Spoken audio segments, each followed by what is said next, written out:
Story today, fewer job cuts in today's ADP report, clearly behind some of the advance on Wall Street. Question is, are we going to see similar optimism when we get the employment report for the last month? That comes out on Friday, and might we see a big rally for the market as a result of that? Joining me now to talk more about that is Lee Munson, Chief Investment Officer at Portfolio Asset Management, along with Scott Wren, Senior Equity Strategist with Wells Fargo Advisors. Gentlemen, nice to have you on the program. Thanks, Maria. Let me first get your take on what we might expect out of the employment report on Friday. Are you expecting a tough number in terms of job cuts and the unemployment rate, Lee?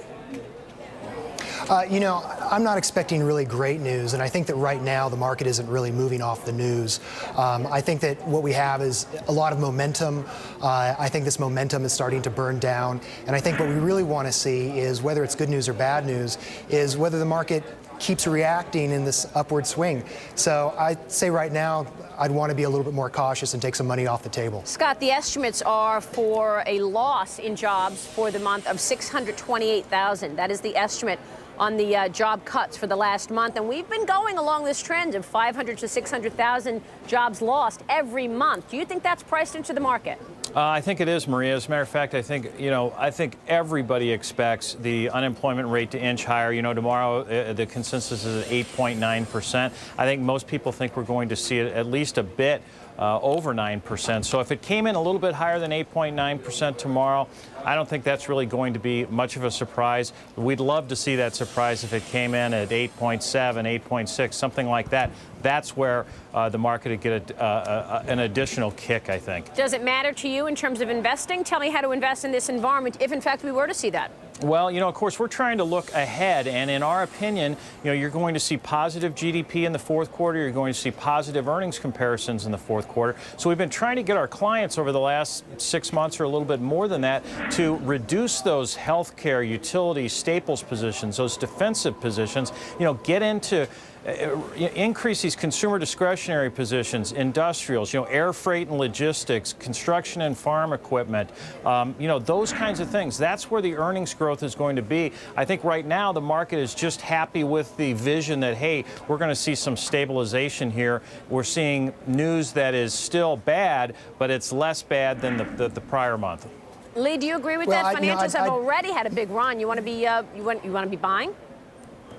No, we're net short financials. We pressed our bet. We're all in on SKF today ahead of the news that we're going to see tomorrow. I think this is overextended. Even Bernanke said in his comments this week, everything is based on the financials recovering, and we don't see it. We think that all these leaks with the bank stress tests, we think it's gaming the market. We would rather be short right now financials. The thing that we really have passion about being short is the retail sector. I think that regardless of what unemployment is going to be, the retail sector is very overextended. We took out some more stock in Pepsi today. We're still long Unilever. So we're not ready to give up on those staples and these defensive names right now. The bottom line is that everything in the fourth quarter, which is what Scott's talking about, is all dependent on these financials recovering, and we don't see it. We're betting against what the common notion is right now. Because they will need more money, or they won't be able to sell the toxic assets, or what? Yeah, I think the toxic assets are going to be a big issue. I think that, we've seen a lack of secondary offerings on the table. Goldman's done it, but I'd like to see some more secondary offerings to see if we're going to dilute that. And I also think that, they're just not lending. I think we're just going to have a slower recovery. I still say it's going to be early to mid 2010, and we're in the May to November season right now. It's not a great time statistically for the market.